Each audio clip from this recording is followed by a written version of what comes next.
Welcome to TLBTV. I'm Lorana and you have just joined in with my new show called Write the World. And we are going to be talking with lots of different authors, talking about writing styles. We're going to promote some fantastic books that you're going to have to read because these are going to be great books that are going to keep your minds growing and great books for kids. And today I actually have a children's author who's going to be our guest. Miss Stephanie Baruffi is joining us. How are you, Stephanie? I'm doing well. How are you? I'm doing very well myself. So tell me a little bit about this book, Clarence. I did read it. I'm going to have your review up later today. Oh, great. Thank you. You're welcome. I loved the message that was in it. So where did you come up with the message for Clarence? The message was extremely important to me. The book itself is extremely important to me because Clarence is actually my grandfather who passed away in 2012. Oh my goodness. Very, very special man in general, but very special to me. So I knew that I wanted to have him as the main character. Everything else besides the characters, which I hope we'll talk about later, is kind of fictitious. But I've been around education. I'm a teacher. I'm now a literacy coach. And I know that the message of bullying is just so widespread. It affects everybody. And I knew I wanted to just kind of message that to the children, especially during my readings, because I go to different schools now and travel and talk to them. So I just wanted to have that opportunity to talk to them about that and how important it is to make good choices. Yeah, and looking at your book, it seems like you deal with younger kids, correct? Yeah, and mainly it's geared towards like kindergarten and third grade. That's kind of where my education is based. That's kind of where I coach my teachers on K-3 level. For literacy. So I really love that age group a lot. That's awesome. So I'm a teacher as well, but I teach some of the older kids and we have the same problem with bullying. So what has worked really well that you've seen in your education days that has helped kind of stop, bullying with kids? Is there anything that really stands out? That's a really good question. I think for me, what has helped me is just being really honest with them. What I'm seeing is that the children that do bully a lot don't really have role models at home teaching them, reading to them, giving them people to look up to. So for me, just being able to sit with them and say, this is going to go with you for the rest of your life. You're really hurting this person. And I don't think they really understand that at that age. So just really having a good relationship and being a good role model for them, I think really, really speaks to them more than just yelling or punishing them, or, I've seen teachers that think that's the approach to take. And in my experience, it's just not. So I have a lot of really close relationships with my students, and especially the troubled children that feel like this is the only way they can get attention. So for me, I think having a good relationship and being a good role model really is effective. So I'm assuming that's where Clarence came from. And you told me before that Clarence has a special place in your heart. So tell us, other than being about your grandfather, why is Clarence so special?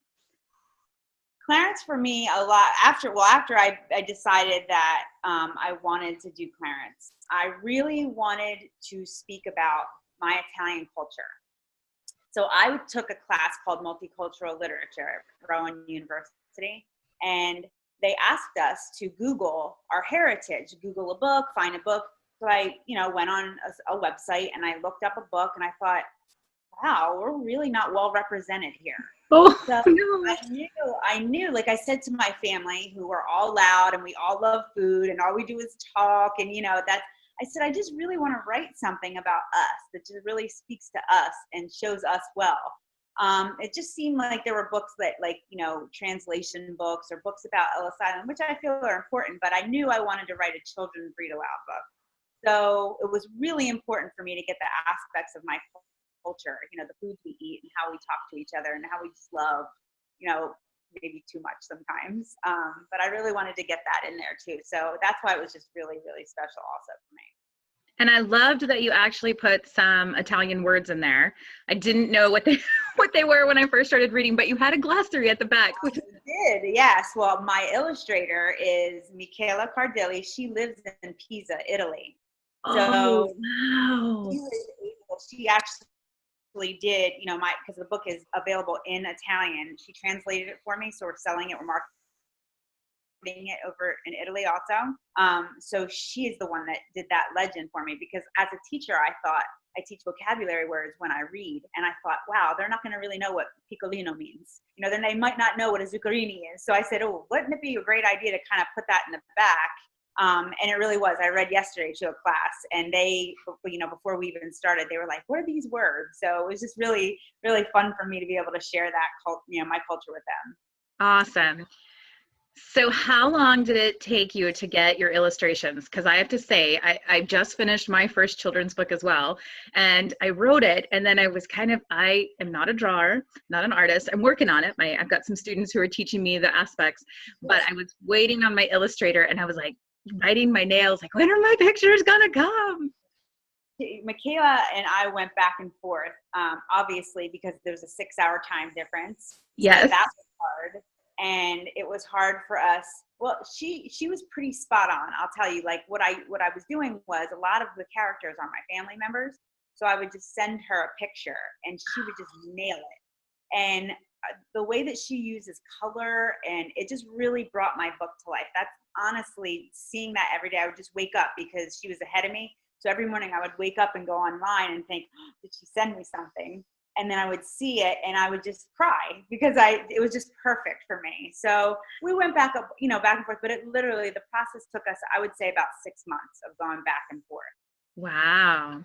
Okay, so share some of the illustrations. What are some of your favorites? Okay, I can tell you, I have my book right here, actually. I have one of my favorite parts of the book is on page 14. And I don't know if you can see this or not. Yeah. Well, wait, let me go this way. It's this one of Nana and Clarence talking in the bedroom. And if you look, let me see, right here, that is an actual picture that Michaela photoshopped of my grandparents, my real grandparents. Oh my goodness. Yes, it's actually the real Clarence and my grandmom Dolly, and that's them. And that to me was so special, that she could just actually, because I gave her a picture and I thought she was going to make it look like characters. Right. But when she actually just photoshopped that, right? I cried for about 6 hours. I was just sitting there crying. I said, I can't believe you did that. It was so special. So That is amazing. That's really special to me. Also, one of my favorite pictures is, it's on page 8 of the book, and it's Clarence and his dog Stella. And that's my dog, Stella. Oh. She was my husband. We bought her, and we had her, you know, our whole marriage so far. I've been married for 12 years. All my kids, I have 3 boys, you know, they loved her. And she passed away about 2 years ago. So I said I had to just honor her somehow. But yeah, so I sent Michaela this exact picture of her, and she drew it to a date. Oh, So, that's amazing. little things like that. Also, we also have a family business, and in this scene, it's on page 12 with the family eating dinner. That is really where, like, you know, the Italian culture really pops out. It tells what we eat and how they were talking. But this is my real dad at the table, and he's wearing our family business logo. She was able, I don't know if you can see that or not, but she was able to upload Photoshop the logo. So it's very personal to me. It just involves so many of the people that I love in this book. Wow. You know, That representing them really is amazing. That is very, very cool. It's so fun when you can get those personal touches in that make the book special to you. I mean, other people aren't necessarily going to know about that. Well, they will now. But yes. Other people aren't going to know just from picking up the book. But when you have that and it really like pulls on your heartstrings, it's so cool. It really is. This book is super special to me. And like I said, I really wanted to honor the memory of my grandfather. And, you know, really the crux of the book is that Clarence has big ears, and people make fun of him. And my grandpa really did have big ears. So that's kind of where I stole it from immediately. And then I kind of just went on. It took me about 3 years. You know, I would pick up the book and start to write, or pick up my notebook and start to write. And I would think, oh, I don't really have a good storyline. And I'd put it down again. And then my kids got in the way. I went to graduate school. I worked full time, and, you know, busy people, how we all are, moms, parents. So I finally sat this past summer, and I thought, I need to get what's the problem of the book? And there was a show on that had, I don't want to say the name of the show, but there was a show on, and the problem was the person had a silver bell. He was the silver bell killer, actually. It has nothing to do with my book. But I thought, put that in there. I know that had nothing to do. I would never put that in a children's book. But I thought, wow, like, okay, how could he use the silver bell? So I used the silver bell for good, not for anything bad. But it's just kind of, for me, like, neat to see how the pieces have unfolded just at the right time, you know? So we got it done, and then we just started the process last summer. So it took almost a year to get it, you know, up and running. So. Wow. So would you say for you that probably time management was the hardest part, like finding the time to actually write, or was it getting stuck in that story of, you know, how do I get it to be this really good story? You know, I think a lot of it was believing in myself that I could even do it, you know, because it was a really big dream of mine. And I thought, like, what are you going to do with this? Like, who's going to buy your book? You know, it was a lot of self-doubt and self-deprecation. I was like, and so finally, like, when I came up with that problem and I finished the story, I thought, maybe I could do it. So really, for me, the hardest part was putting together a team that already knew it. So I surrounded myself around other authors, and then I asked them for their opinions, and I kind of researched a little bit. I went on social media a lot, tried to follow some authors to see how they started their path. And then before I knew it, I met some people that edited my book for me. Her name is Danielle Cariotti. I met her, and she edited it for me. And then I sent it over to someone else, and they formatted it for me, which is how I met my publishers. And my publishers loved it immediately, and they offered me a contract. So it kind of went like really quickly after that. Yeah, Foundation Books, Laura Ranger and Steve Soderquist. I talked to them, and they've given me a beautiful assistant. I love Tony. She has been so helpful to me, because I told them, I'm like, I'm a novice. If there's lower than that, that's what I am, because I've never really, you know, done this before. So it's been like a whirlwind, you know, so it's so exciting. But yeah, I would definitely say, like, just pushing myself off the cliff a little bit to just say, just do it, you know. That was the hardest part for me. So how long has Clarence been out? Like, when was it released? So technically, it goes up April 3rd. Okay, so it's okay. Yes, the date is going to be there. It went on sale. You could actually buy a book. There was like a glitch somehow, and it released my book. So technically, you can buy it right now, the book, in soft cover. They're making the hardcover, which I prefer because I'm a teacher. I just love that. Yeah. So they're going to make that. But as of right now, you can purchase it right now. It's just our big release is going to be on April 3rd. Okay. And I know that I'm going to have something on my blog, twoheartbeats.org, that's going to be promoting your book. So we'll make sure and have buy links there. But do you know, is it going to be are they pushing for bookstores? Are they pushing to put it in libraries? Yes, they're actually, it's up on Amazon right now. Right. I know it's Smashwords. Is that what it is? Goodreads. And so it's pretty much it's available in a lot of, you know, arenas. But you can go to www.foundationsbooks.net. And you can also go to my website, stephaniebaruffi.com. And there's a link that they put up there also. Wonderful. And if you didn't catch all those links, I will have them linked in the show so that you guys can find them. And I know just from my own books, like if you're not in libraries yet, but if people see it and they start going and asking their libraries, the libraries can usually order and get copies. So yeah, so, you know, try to talk to your friends and talk to your local librarians and see. And at our library where I live, there's a local author section. So maybe you can get your book in the local author section as well to get some exposure, because I know that there's a big market for kids. Yeah, books. I actually have our local Italian Cultural Foundation is hosting my book signing on May 6th. I'm sorry. Oh, that's so that's going to be really exciting for me. And I'm also scheduled to read in a bunch of different schools throughout the area. So yeah, I am kind of going to work myself into the libraries if I can too. That's wonderful. Okay, so I have to ask, is there going to be more books from Clarence? Absolutely.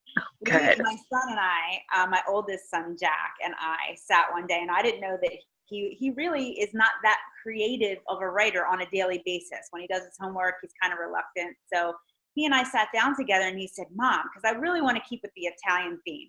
That's kind of going to be woven throughout all of my books, I feel like. So we have one around a character that has to do with pasta. And he came up with all the names, and we really have it all worked out. I think it's probably going to be really we're going to put the pedal to the metal, I think, in the summertime when we have time, we're not in school. I think we're really going to do it and probably have it out by the next one by the fall. Oh, that's awesome. Okay, now how old is your son that's helping you with your book? He is 10. Okay, because my oldest is 7, and he also was the creator of some of the characters in my book. When I started writing, he said, let's make it about this boy named Arco. And I thought, Arco's not really a really common name. So Arco became the name of our cave boy. Nice. Yeah, because he gets to go back in time. So, and then he started writing his own books. And now every time he's got a chance, he wants to be on my computer and he's writing his own books. He's told me when he gets bigger, he wants to be a ninja and an author. Oh, you can do both, I guess, right? One I suppose. One night, right? Yep. Writer by day, ninja by night. I guess it will work. There you go. Okay, so other than teaching, obviously you're teaching full time and writing when you have a chance. What do you like to do in your free time, Stephanie? So for us, my husband and I, it's really spent mostly at sports. All 3 of my sons play everything, indoor and outdoor. So we're either at indoor soccer and baseball and basketball and traveling. So that's most of our time, and we really love it. I mean, I'm the only girl. It's my husband and my 3 boys. So it took a little convincing because I grew up with sisters and a brother. So for me, it took a little, but now it's really exciting for us. So we really like to do that as a family. And when we're not doing that, honestly, like my family is so big, we're all together all the time. There's so many kids, there's so many cousins. It really is a blessing to have everybody in our lives. So when we're really not doing soccer or sports, it's really time spent with our family. And a lot of cooking, right? Absolutely. Okay, so what is your favorite Italian food? Because I haven't been to Italy. It's on my wish list. I've been to parts of Europe, but not Italy. But I was too young to appreciate it when I went. So I would say my mom's lasagna I ask her every year to make that for me for my birthday. Love my mom's lasagna since I was little, and her meatballs. She makes really good meatballs. But I do like, we also make pizzelles. Do you know what pizzelles are? No, what are pizzelles? You have to look in the back in the glossary. I'll tell you, but they're like waffles. They're circle cookies, and you put them on a press iron, like a pizzelle iron. So they have like anise in them. Like usually people put that spice anise in there, but you can make them vanilla or chocolate. So that's a big deal in our family. We make those a lot. So I would say that's probably the most common thing that we eat on a regular basis. Awesome. Well, my son would never make it in your family. I have to tell you, we love lasagna, except for my 7-year-old who decided that is like his least favorite food. Oh my goodness. So for the longest time, he was like, Mom, what do they eat in jail? I don't know where this all came from. But so I told him, I was like, buddy, all they serve you in jail is lasagna. That's a good way to keep him out. Right? So he never, ever wants to go to jail. I was like, score. I'm sad that he doesn't like lasagna, but I'm happy he doesn't want to go to jail. My kids they don't like to mix food. Like if it was just the sauce or if it was just the noodle, but when you put it all together with the ricotta, they don't like that. Oh, but, interesting. Yeah, they don't like to mix. But they'll probably grow into it with their Italian heritage. I'm sure they'll get there. They will. They'll have no choice, so they just won't eat, right? That's true. That's true. They're going to have to enjoy the food and the family, and they'll work it out. That's right. Yep. All right. So I know you're new author. Clarence is your first book. What would be a piece of advice that you would give to another new author, someone who's just starting? I would really say, I always say, and it sounds maybe cliche, but just do it. There's so many things that like I really encountered along the way, and it was really inside my head more than anything. Like, just do it. Like, if it's a dream, if it's a goal, just do it. It doesn't matter. I mean, obviously, like this, I'm not gonna, win an award, or maybe I will, but it's unlikely. But I didn't write it for that reason. If it's in your heart And if you want to tell your story and you believe in it, just do it. You know, I think really ourselves, we are our biggest obstacle, or at least I've been my biggest obstacle so far. So really just, you know, get with the right people, start really doing some research and connecting, and, you know, kind of be vulnerable to it. You know, I'm also prideful a little bit. So I was like, I think I can do it by myself. And then I realized, no, you're really new to this. You really need to connect with other people. So I would really just say, reach out to somebody and make good connections. And do you think social media is important in this aspect? Before I started writing, I didn't have a Twitter account, and people were like, oh, you have to get on Twitter and Facebook and LinkedIn. And I was like, oh my gosh, I don't know what all these things are. Do you really think that social media presence is important? Absolutely. I really didn't realize how important it was until I got with my publishing company, and they were like, you have to make this account, you have to make this. And I was thinking, man, that's a lot. But now that I'm on it, you quickly see, like the other day I checked my Twitter and I had like 2 people that were following me. And then by the end of the day, it was 79. I thought, oh, that's kind of nice. You know, it's free, you know, right? Message out. It's a good way to connect to other people. So absolutely, I would say to the people that say, no, I want to try and do it the old way, like snail mail, and not that snail mail is bad, but the internet is the way to go. I really think so. Yeah, it's been really eye-opening. I don't use my Twitter a lot for anything other than, talking to people who read my books and some writing I do for another organization. But I was amazed at how everybody is on Twitter, and I was like, oh my goodness. And I have a LinkedIn profile, but I don't have an Instagram yet. And I keep looking at them. I'm like, okay, I guess that's next on my list of things, because all the authors seem to have all of the above. And I was like, I don't know how they find the time to manage everything. Well, it is a lot to manage. And, like Tony told me, I was kind of not pushing back a little bit against having all of these social media outlets, but she said, somebody that has Facebook might not have Instagram, and somebody that has Instagram might not have Twitter. So if you want to reach a lot of people in different areas, you're going to have to expand and do all of those things. So I was, that made sense to me, and it's hard for me because my audience is children. So it's, if somebody was writing in a different genre, they might want to grab the attention of an adult. For me, I have to grab parents. I have to grab children. So even on my website, Laura created for me a little tab that's called the playground. Oh, nice. You can click on the playground, and then I have, having my literacy background, I have all these different kinds of activities that you can do with the book. So the first one up is salt writing. So they can take a word, like an Italian word from the book, and then they can write it on a cookie tray in salt and then shake it out. So it's some way to connect with your children and, connect with the book also, and kind of increase their vocabulary. So that's really cool idea. I really like that. Yeah, and it's hard.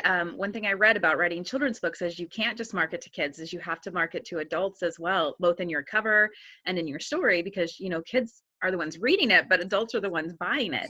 Yeah. So, and I think that one of the things that Michaela did for me with my book is it grabs you. She really used beautiful colors when she made this, and it has a matte finish on it. So it's not, it kind of stands out a little bit when you hold it. I love the texture of books. I love the feel of books. And I kind of wanted people to have that experience when they picked it up. And she just did a really great job with the colors and her color choices. And she decided to, which I thought was neat, these are the Italian colors. So it's green, white, and red. So she kind of did that throughout also to kind of bring that theme in also. So she did a really excellent job. That's wonderful. Yeah, your illustrations were beautiful, I have to say. When I was reading through your book, I was like, oh my goodness, these are so pretty. So she did a really wonderful job. Thank you. She'll be excited to hear that because this is her first book. She does side illustrations, but this is her first book, so she's super excited also. Well, it sounds like you'll be keeping her busy because you've got another book in the wings. Yeah. Yes, I will. Yes, I will. So that's awesome. Okay, well, Stephanie, tell us one more time where people can find you. And then, like I said, again, I'll link them in the bottom, but give us your website one more time. Okay, so it's www.stephaniebaruffi.com. That's Baruffi. Good, thank you. Yeah, thanks for spelling that. I have the same problem with my last name. And then they can go to foundations with an S at the end, foundationsbooks.net. Okay, so foundationsbooks.net and stephaniebaruffi.com, and they can find you there. Yeah, you know what, I'm gonna it's .net. I wanted to make sure it wasn't .com. It's foundationsbooks.net. It's always good to double check those things. All right, and you guys can also go over to my website at 2heartbeats.org, and I will have a post up on Stephanie's book. So I will have links there as well, and you guys can check out those links and go straight to her book. And while you're there, you can check out my children's book too, which just got released, The Wishing Stone. It's the first in a series, pretty similar to the Magic Tree House, so I'm excited. And I, being a teacher as well, you know, I haven't gotten into reading in the schools yet, but I just got an email from a curriculum director in North Carolina who wants to use it for a summer reading camp. So I'm super excited about that as well. But I want to say thank you again, Stephanie. It's been such a pleasure to have you on. And I'm so glad that you could join us here on Right the World.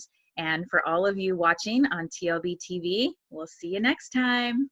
Thank you so much. I can't wait to get your book too. Sounds great. Have a wonderful day, Stephanie. Thank you. You too. Take care. All right. Bye-bye.